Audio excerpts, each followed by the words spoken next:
Hi friends, मैं Irfan Khan SR college के online class में आपका स्वागत करता हूं। आज मैं कुछ कंप्यूटर से संबंधित क्वेश्चन लेकर के आया हूं जो आने वाले जितने भी कंपटीशन एग्जामिनेशन है उसमें बहुत हेल्पफुल है। ठीक है ना। तो चलिए स्टार्ट करते हैं। हम स्क्रीन की तरफ आते हैं। अब वो क्वेश्चन आपको दिखाते हैं कौन से क्वेश्चन हैं और उसके आंसर क्या हैं, उसको मैं डिटेल भी आपको पूरी तरह से एक्सप्लेनेशन करूँगा। तो चलिए स्टार्ट करते हैं। तो सबसे पहला क्वेश्चन हमारा ये है, जैसा कि स्क्रीन पर फ्लैश हो रहा है, IFSC स्टैंड फॉर। IFSC आपने सुना होगा, IFSC कोड होता है बैंक में, ठीक है ना। और इसका फुल फॉर्म पूछा जा रहा है कि फुल फॉर्म क्या होता है। तो देखिए पहला ऑप्शन यहाँ पे है Indian financial system centre, second Indian financial system code. अगर आपको आंसर मालूम है तो आप कमेंट बॉक्स में लिख सकते हैं, ठीक है ना। ओके, थर्ड ऑप्शन है इंटरनेशनल फाइनेंशियल सिस्टम कोड और फोर्थ ऑप्शन है इसमें नन ऑफ दी अबव। तो मैं आपको बताता हूँ इसका आंसर क्या है, ठीक है ना। आप भी देते रहिए कमेंट बॉक्स में, आप इसका आंसर देते रहिए। तो देखिए इसका जो सेकंड ऑप्शन है वो इसका राइट आंसर है, Indian financial system code. Okay, तो इस तरह के क्वेश्चन आपसे पूछे जाते हैं, इंडियन फाइनेंशियल सिस्टम कोड। मैं इसको थोड़ा सा हाईलाइट कर देता हूँ, ये देखिए आप यहाँ पर। तो ये दूसरा ऑप्शन जो है इसका सही है। अच्छा, दूसरे क्वेश्चन पर चलते हैं हम लोग, आपको यहाँ पर दिखाते हैं। दूसरे क्वेश्चन पे आने से पहले मैं एक चीज़ और आपको बता दूं, इससे संबंधित कुछ और भी क्वेश्चन पूछे जाते हैं। IFSC स्टैंडर्ड से संबंधित जो IFSC कोड है इससे संबंधित कुछ और भी क्वेश्चन पूछे जाते हैं। पूछा जाता है IFSC कोड कितने अंकों का होता है ना। तो सर ये जो होता है ये 11 अंकों का होता है, 11 अंकों का होता है। यानी आप यहाँ पे कह सकते हैं कि अगर आपसे क्वेश्चन पूछा जाए कि IFSC कोड कितने अंकों का है तो आप क्या बताएंगे, 11 अंकों का होता है। एक और क्वेश्चन इससे जनरेट होता है, इससे पूछा जाता है कितने कैरेक्टर होते हैं और कितने न्यूमेरिकल होते हैं, यानी न्यूमेरिक होते हैं, ठीक है ना। तो मैं एक कोड लिख करके आपको बताता हूँ, आप उससे अंदाज़ा लगा लीजिएगा। जैसे मेरा कोड क्या है, जैसे यहाँ पे दिखेगा PNBO, ये मैंने लिखा। उसके बाद मैंने लिखा 1 2 3 4 5 6 7, ये मैंने लिखा। 11 अंकों का है, ठीक है ना। कितने अंक यहाँ पे न्यूमेरिक हैं, 7 अंक। बाकी जो 4 हैं वो क्या है, कैरेक्टर। तो आपको आइडिया हो गया कि IFSC कोड 4 कैरेक्टर होते हैं और 7 अंक होते हैं, ठीक है ना। तो ये आपके 3 क्वेश्चन हो गए। एक क्वेश्चन से 3 क्वेश्चन का हम लोगों ने आंसर दिया। ओके, अगले क्वेश्चन पे आते हैं। देखिए आपको दिख ही रहा होगा यहाँ पर ATM स्टैंड फॉर, यानी ATM का फुल फॉर्म बहुत लोगों को याद हो गया होगा, क्लियर हो गया होगा, लेकिन स्पेलिंग भी देखिएगा थोड़ा सा लगभग सेम है। पहला ऑप्शन ऑटोमेटेड टेलर मशीन, पहला ऑप्शन। दूसरा option automated teller machine teller mask. Third option है ऑटोमेटेड टेलर मशीन और लास्ट ऑप्शन है नन ऑफ दी अबव। यहाँ पे ये चौथा ऑप्शन आपको दिखाई दे रहा है। तो जो भी आपको आंसर है वो आप कमेंट में लिखिए। मैं यहाँ पे आपको आंसर बताता हूँ, ऑटोमेटेड टेलर मशीन, ये इसका राइट आंसर है। तो यहाँ पे C आपका राइट आंसर है। इसको मैं यहाँ पे हाईलाइट कर देता हूँ, ठीक है ना। तो ये आपका एक क्वेश्चन हो गया। इससे एक संबंधित एक क्वेश्चन और आता है, पूछा जाता है ATM का जो कोड होता है वो कितने अंकों का होता है, कितने डिजिट का होता है। वो आपका होता है 16 डिजिट का। ओके, राइट आंसर मालूम होगा, जिसके पास ATM है उसको मालूम है, ठीक है। ओके, आगे चलते हैं अगले क्वेश्चन की तरफ।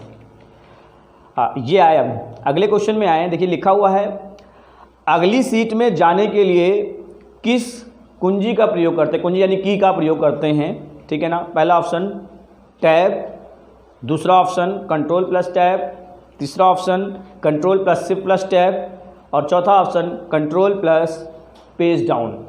जिसको मालूम है वो कमेंट में नीचे लिख सकता है, जिसको नहीं मालूम मैं उसको बताता हूँ, ठीक है ना। भाई प्रैक्टिकली करके भी दिखाता हूँ, ठीक है ना। नहीं मालूम तो कायदे से तुक्का नहीं मारना यहाँ पर, ठीक है। तुक्का जिसने मारा वो गया, ठीक है। ओके, तो प्रैक्टिकल करके पहले दिखाता हूँ, फिर उसका आंसर आपको बताता हूँ। देखिए मैं यहाँ पे एक्सेल खोल लेता हूँ, यहाँ पर एक्सेल यहाँ पे ओपन कर लेता हूँ। ये मैंने माइक्रोसॉफ्ट एक्सेल खोल करके यहाँ पे रखा हुआ है और इसके बाद मैं आपको यहाँ पे दिखाता हूँ क्वेश्चन क्या है, ठीक है ना। तो आप यहाँ पे देख सकते हैं सीट 1 पे मैं हूँ, राइट नाउ सीट 1 पे हूँ और हमको जाना है अगली सीट, यानी सीट 2 पे जाना है या सीट 3 पे जाना है। एक एक करके जा सकते हैं, एक साथ नहीं कूद सकते आप। तो मैं सीट 2 पे जाना चाहता हूँ, तो उसके लिए आपको यहाँ पे शॉर्टकट की, अगर आप टैब दबाते हैं, जैसे कि यहाँ पे ऑप्शन दिया हुआ है टैब, तो आप देखिए यहाँ पर टैब यहाँ पे आप दबाएंगे तो क्या होगा, एक साइड इधर आएंगे, आप सेल कूद करके आएंगे। अच्छा, दूसरा ऑप्शन क्या है, कंट्रोल प्लस टैब। आप इसको भी देख सकते हैं, कंट्रोल के साथ आप टैब दबा देते तो क्या होता है, कुछ नहीं हुआ, ठीक है ना, ये भी आपका नहीं है। फिर आप कंट्रोल शिफ्ट प्लस टैब दबाते हैं, ये भी दबा के देख लीजिए, control plus shift plus tab, इससे भी कोई फ़र्क नहीं पड़ रहा है।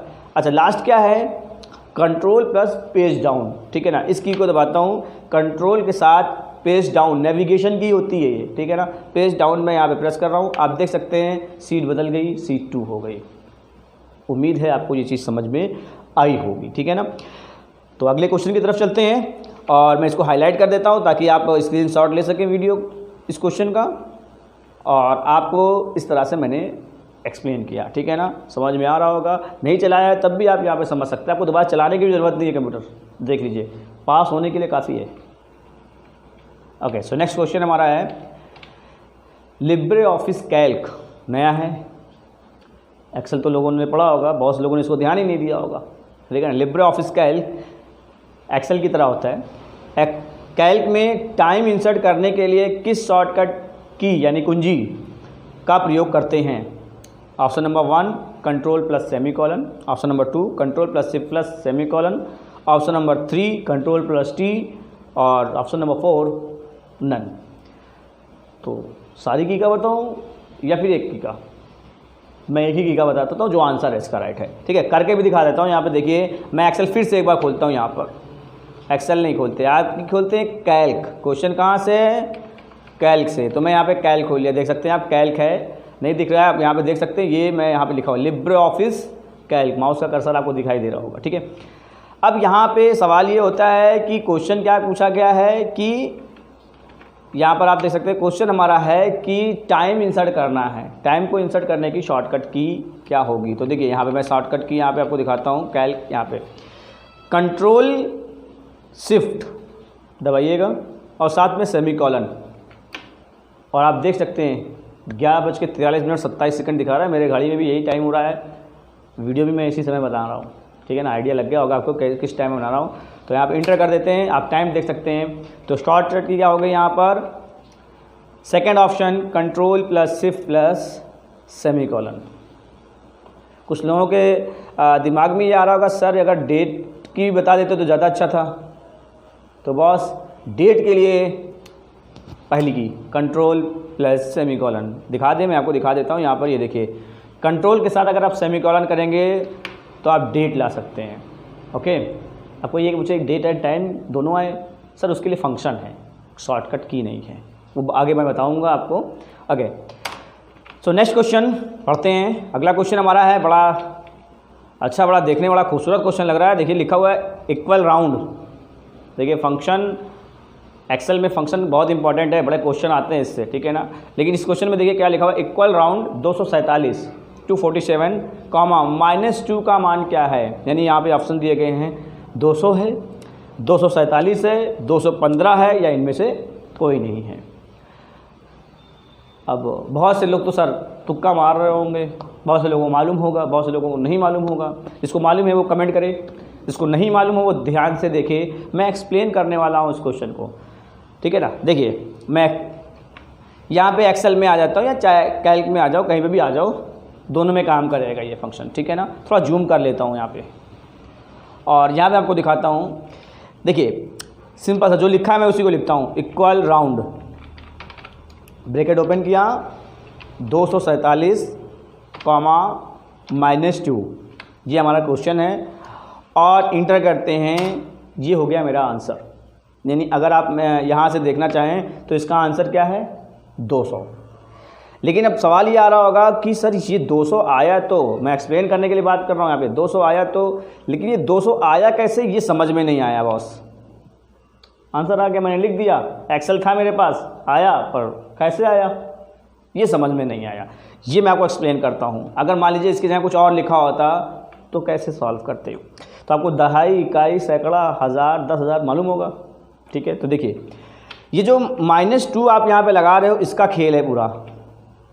ये -2 की वजह से ही यहाँ पे सारी चीज़ें, अगर आप यहाँ पे देखिए, यहाँ पर आप -1 कर देते हैं तब आंसर क्या आएगा, 250 आ रहा है, ठीक है ना। अगर यहाँ पे आप 0 कर दे रहे हैं तो जो आंसर है वही आ रहा है, ठीक है ना। अभी माइनस के संबंधित यहाँ पे सारी चीज़ें, अगर आप यहाँ पे -3 कर देते हैं 0 आ रहा है, क्योंकि आगे देखो, ठीक है ना, आगे क्योंकि इसलिए आ रहा है यहाँ पर, रीज़न देखिए आप यहाँ पर, अगर आप 0 करते हैं कॉमा के बाद, वैल्यू के बाद, तो वो इकाई अंक यानी एक अंक यानी इकाई सपोर्ट करता है। अगर आप यहाँ पर लिखते हैं 1 तो ये दहाई अंक यानी कि 10 मैंने लिखा ना, 10 मतलब 10, ठीक है ना, दहाई अंक। अगर आप -2 लिखते हैं तो कितना, सैकड़ा, ठीक है ना। अगर आप -3 लिखते हैं तो 1000 यानी कि 1000, जिसको बोलते हैं आप 1000। और अगर आप -4 लिखते हैं तो वहाँ पे क्या होगा, 10,000। तो समझ में आया आपको, यानी अगर कहीं 0 लिखा होगा तो उसकी वैल्यू वही होगी, ठीक है ना, जो है। अगर -1 लिखा होगा तो उसमें दहाई अंक तक का वैल्यू चेंज होगी। जैसे आपने लिखा था 247, तो उसको क्या करना, राउंड फिगर में लाना है। -1 लिखा तो कितना हुआ, 250 कर दिया, ठीक है ना। इसी तरह आपने -2 किया तो उसको सैकड़े में करना है, क्योंकि वैल्यू क्या है, सैकड़े में है 247, ठीक है ना, सैकड़े में ना 200। तो उसको क्या कर दिया, उसने कन्वर्ट कर दिया किसमें, क्योंकि वैल्यू बढ़ती कब है आपको पता ही है, ठीक है। तो उसे राउंड फिगर में उठा के क्या कर दिया, 200, ठीक है ना। आगे इसी तरह से अगर कोई वैल्यू बड़ी होती तो 1000 में कर लेता, और बड़ी होती क्या करता, 10,000 में। तो आपको समझ में आया हो गया कि राउंड जो -2 है जी, इससे कैसे चेंज हो रहा है। ओके, नेक्स्ट क्वेश्चन हम लोग देखते हैं। उम्मीद है समझ में आया, कहीं नहीं समझ में आता आप कमेंट कर सकते हो, मैं उसको भी समझाऊंगा आपको और कायदे से, लेकिन उम्मीद है समझ में आ गया होगा। अगला क्वेश्चन आप देख सकते हैं, लिखा हुआ है लिब्रे ऑफिस राइटर में पेज ब्रेक डालने के लिए कीबोर्ड की शॉर्टकट की क्या है, यानी पेज को ब्रेक करना है, शॉर्टकट की क्या है, सिंपल से वे में कहें तो। पहला ऑप्शन है Shift+A टैब, दूसरा ऑप्शन है, तीसरा ऑप्शन है Ctrl+Enter, और चौथा ऑप्शन है Ctrl+C। ये बहुत से लोगों के दिमाग में होता है Ctrl+C, वो कॉपी करने के लिए होता है, कट करने के लिए नहीं होता है, ठीक है। इसने कहा पेज को ब्रेक करना है, तो ओके, मैं आपको यहाँ पे पहले करके दिखाता हूँ। मैं यहाँ पर खोलता हूँ लिब्रे ऑफिस राइटर, ये देखिए हमारे पास लिब्रे ऑफिस राइटर पेज खुल करके आया, और स्टेटस बार में देखिए 1 of 1 पेज, यानी कि एक ही पेज है, मैं दूसरा पेज लाना चाहता हूँ। आपने कीबोर्ड में कंट्रोल दबाए रखिएगा और इंटर कर दीजिएगा। अब आप देख सकते हैं सेकंड पेज, 2 of 2 पेज यहाँ पे आपको दिखाने लगा। तो उम्मीद है समझ में आ गया होगा आपको कि शॉर्टकट की क्या है, Ctrl+Enter की मदद से हम लोग क्या कर सकते हैं, ये काम कर सकते हैं, यानी सी आंसर यहाँ पर इसका सही है। अच्छा, अगला मैं आप यहाँ ऑप्शन बताता हूँ, अगला क्वेश्चन देखता हूँ। यहाँ पे देखिए क्या बड़ा अच्छा क्वेश्चन है, देखिए ये क्वेश्चन यहाँ पे दिया हुआ है, formula equal count B1:B3 bracket बंद कर दिया गया है, का परिणाम क्या होगा, जहाँ B1 बराबर 5, B2 बराबर 4 और B3 बराबर, आप देख लेते हैं यहाँ पर थोड़ा सा कट गया है, B3 बराबर आप यहाँ पे देखिए क्या लिखा हुआ है, 6 लिखा हुआ है। अब मैं ऑप्शन यहाँ पे आपको दिखाता हूँ, इसका आंसर क्या होगा, 15 होगा, 3 होगा, 4 होगा या 5 होगा। तो जैसा कि मैंने कहा कि प्रैक्टिकल करके देखते हैं, किसी को तो मालूम ही नहीं होगा क्या होगा, बस जिसको मालूम होगा उसको आंसर पता चल गया होगा, कमेंट में लिख सकता है। ओके, तो मैं यहाँ पर खोलता हूँ, कैल खोल लेता हूँ, ठीक है। ये कैल खोला, यहाँ पर थोड़ा जूम करता हूँ यहाँ पर, और मैं इसको आपको दिखाने की कोशिश करता हूँ। बी की बात हुई है तो बी से उठाता हूँ यहाँ पे पूरा, और बी यहाँ पे मैंने लिया, B1 में मेरा 4 है, B2 में मेरा 5 है, और B3 में मेरा क्या है, 6 है। अब क्वेश्चन क्या है, काउंट, यहाँ से लेकर इक्वल लिखा, COUNT काउंट, और यहाँ पे मैंने लिया B1, रेशियो का साइन लगा दिया, और यहाँ पे लिख दिया B3, ठीक है ना, ब्रैकेट बंद कर दिया। इसका आंसर क्या होगा, क्वेश्चन ये आ रहा है, यहाँ पर क्लिक करते हैं तो अच्छा, यहाँ पे एक चीज़ थोड़ा गलत तो आपको दिखाई दे रहा होगा, आप कहोगे यहाँ पे, क्योंकि मैंने अभी डिलीट किया डेट, इस यहाँ डेट की वजह से आपको यहाँ पे थोड़ा सा मिस हो रहा है। मैं आपको इसको दूसरी सीट लेकर के फिर से बताता हूँ, यही चीज़ बताऊँगा, देखिएगा थोड़ा गलती हो गई। गलती क्या हो गई, फॉर्मेट वही रह गया, ठीक है ना। तो परेशान मत होइए, क्योंकि मेरे को B1 ही लेना था इसलिए मैंने यहाँ पे बार बार उसी को लिया, नहीं तो मैं नीचे भी कर सकता। 5 और 6 यहाँ पे आप देखिएगा इक्वल काउंट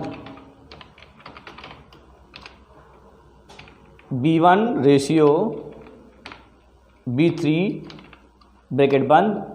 अब आपको आंसर समझ में आ गया होगा, यानी ये लिखी हुई वैल्यू को काउंट करें, किस किस सेल में कितनी वैल्यू है। अगर आपने यहाँ पे वैल्यू को यहाँ पे हटा दिया, कितनी दिखा रहे हैं 2, यानी वैल्यू जहाँ जहाँ पे है उसको क्या करेगा, वो काउंट करेगा। जिस सेल में वैल्यू नहीं है उसको वो काउंट नहीं करेगा। तो आप यहाँ पे आंसर क्या लगाएंगे, 3। ओके, ये हो गया आपका ये क्वेश्चन। अगला क्वेश्चन आते हैं हम लोग यहाँ पर। नेक्स्ट क्वेश्चन है, कैल्क में लास्ट सेल का एड्रेस क्या होता है। क्वेश्चन ये है कि कैल्क में लास्ट सेल का एड्रेस क्या होता है। तो देखिए पहला ऑप्शन है $D10, डॉलर का साइन रिलेटिव शो करने के लिए होता है, बहरहाल सही है। $10 पहला option. Second AMJ 10,48,576। C option है XFD 10,48,576 और डी है $AMD $10,48,576। तो इसने पूछा कैल्क में लास्ट सेल का एड्रेस क्या होगा। लास्ट सेल का एड्रेस, अब भाई जिसने देखा होगा वो तो बता सकता है। और मैं एक चीज़ आपको बता दूं, बहुत से लोगों के सिस्टम में अभी कैल्क पढ़ा ही नहीं है, ठीक है ना। ये तो इंस्टीट्यूशंस वाले डाल करके रखे हैं या फिर किसी ने डाल लिया और पढ़ा, क्योंकि हर वर्जन में सपोर्ट नहीं करता। क्योंकि ज़्यादातर लोगों के मैं सिस्टम में देखूँ तो विंडोज़ 7 पढ़ा है, विंडोज़ 8 पढ़ा है, क्योंकि विंडोज़ 7 और विंडोज़ 8 को सपोर्ट ही नहीं करता। तो आप कैल्क डालोगे कहाँ पे, तो प्रैक्टिकल देखोगे कहाँ पे, ठीक है। मैं दिखाता हूँ, विंडोज़ 10 पे पढ़ता है, ये आपको पहले एक्सप्लेन कर देता हूँ। विंडोज़ 10 पे लिब्रे ऑफिस पढ़ता है, इंस्टॉल होता है और वहीं पे आपको दिखाई देता है। तो चलिए भाई मैं दिखा देता हूँ, आपको एक्सप्लेन कर देता हूँ। ये हमारे पास है कैल्क और आप यहाँ पे देख सकते हैं कुछ इस तरह से कि कितने किस पे है। देखिए यहाँ पर मैं सबसे पहले कंट्रोल के साथ डाउन एरो दबाता हूँ, अब आप नीचे आकर के देख सकते हैं रो की संख्या 10,48,576, ये रो हो गया। आखिरी सेल में देखना है, कंट्रोल के साथ राइट एरो दबाता हूँ, अब आप काउंट कर सकते हैं। ऊपर देखिए आप यहाँ पर आपको दिख रहा होगा AMJ, ठीक, और ये रो लिख लीजिए। तो आप यहाँ पे क्या बोलेंगे, ये देखिए आप यहाँ पे देखिए नेम बॉक्स में AMJ 10,48,576, ये आपका आंसर है। तो आप यहाँ पे कौन सा आंसर लगाएंगे, सेकंड AMJ 10,48,576, क्योंकि एक्सेल में थोड़ा अलग है, ठीक है ना। एक्सेल में XFD है 10,48,576, इसलिए लोग कंफ्यूज मत होइएगा। अगर एक्सेल से पूछेगा तो C वाला आंसर सही करिएगा, और अगर कैल्क से पूछेगा तो B वाला करिएगा। ओके, नेक्स्ट क्वेश्चन है, लाइन, कर्व, पॉलीगन जैसे ऑप्शन कहाँ पर होते हैं। शेप में होते हैं, ऑब्जेक्ट में होते हैं, चार्ट में होते हैं, पाई में होते हैं। करके दिखा देता हूँ, समझ लीजिएगा कैसे कहाँ पे होते हैं। ये देखिए ये सारे ऑप्शन इंसर्ट मेन्यू में मिलते हैं, ठीक है ना। इंसर्ट मेन्यू में जब आप जाएंगे किसी के भी, ठीक है ना, कैल्क के जाएं, ठीक है ना, चाहे कैल्क में जाएं, चाहे राइटर में जाएं, कहीं पे भी जाएं, ठीक है ना, आपको ये इंसर्ट मेन्यू में दिखेगा। तो मैं कैल्क में ही आकर के दिखा रहा हूँ। इंसर्ट में गया, देखिए यहाँ पे शेप में लाइन दिया गया है, इसी में कर्व दिया गया है और इसी में पॉलीगन भी दिया गया है। तो उम्मीद है ये क्वेश्चन भी आपको पूरी तरह समझ में आ गया। कौन सा, कहाँ पे, शेप ऑप्शन में, चार्ट में नहीं, ठीक है। तो बहुत अच्छी बात है, आपको समझ में आ रहा है। तो यहाँ पे मैं ऑप्शन कौन सा सेलेक्ट करूँगा, A, यहाँ पर A ऑप्शन यहाँ पे मैंने ले लिया। अगला क्वेश्चन, लिब्रे ऑफिस कैल्क में अधिकतम कितने रो और कॉलम होते हैं। इस क्वेश्चन पे थोड़ा सा आपको ध्यान देना होगा। पहले ऑप्शन पढ़ते हैं हम। 10,48,576 रो और 1,024 जो भी है। 10,48,576, 16,384, C 16,384 या 10 लाख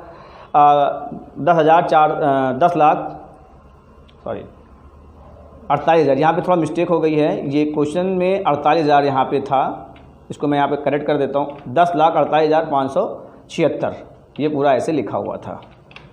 ठीक है ना, 10,48,576, ठीक है, ये क्वेश्चन का आंसर था। सी आंसर नहीं था, ये ऑप्शन था, ठीक है। सी में लिखा हुआ है 1024 या फिर 10,48,576। अब मैं आपको यहाँ पर प्रूफ करके दिखाता हूँ कौन सा होगा।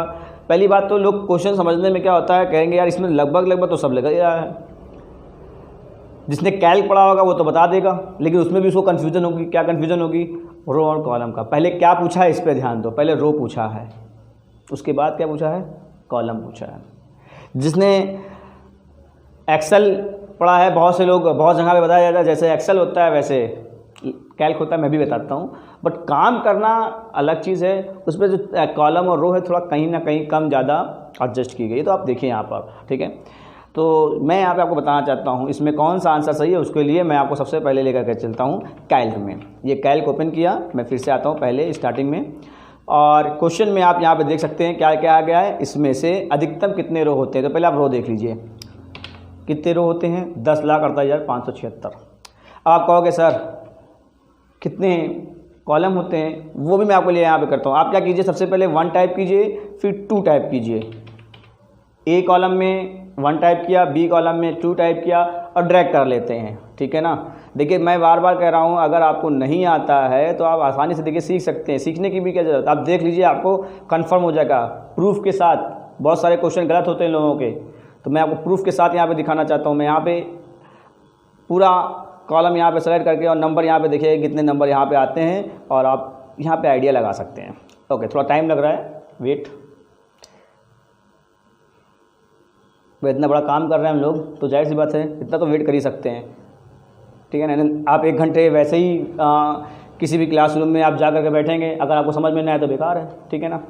बहुत से लोग किताब से पढ़ा देते हैं, बहुत सारे कंपटीशन एग्जाम वाले वही किताब में जो लिखा है उसको बताते थे, कुछ किताबों में गलत लिखा होता है बॉस। अब आप देखिए आंसर कितना आया, AMJ 1024, यानी AMJ छोड़ दीजिए, हमको कितना 1024 कॉलम और 10,48,576 रो। तो पहले रो पूछा है, तो इसमें से आप आंसर देखिए। सबसे पहला क्या है, 10,48,576 रो होते हैं, राइट आंसर, और 1024 क्या होता है? कॉलम होते हैं। तो इसका आंसर कौन सा सही होगा? पहला वाला। और जो लोग अगर ये क्वेश्चन कैल्क से ना पूछ करके ये पूछा गया होता कि एक्सेल में कौन सा होता है, तो आपका तीसरा ऑप्शन सही होता। रो की बात करते तो दूसरा सही होता, ठीक है ना। पहले 10,48,576 रो होती है एक्सेल में, और 16,384 जो होते हैं वो कॉलम होते हैं, लेकिन एक्सेल में, कैल्क में नहीं। क्वेश्चन क्या था? कैल्क का था। Okay, next question. Okay, that's it's, ठीक है ना। तो आपको ये क्वेश्चन कैसा लगा, ये सारी चीज़ें आपको समझ में आई। इसी तरह की और वीडियो देखने के लिए हमारे चैनल को सब्सक्राइब कीजिए, और वीडियो कैसी लगी सब्सक्राइब करने के बाद आप क्या कीजिए, लाइक करना मत भूलिएगा, ठीक है ना। लाइक भी करें ताकि और इसी तरह से वीडियो हम बना सकें, ठीक है ना। Thanks for watching.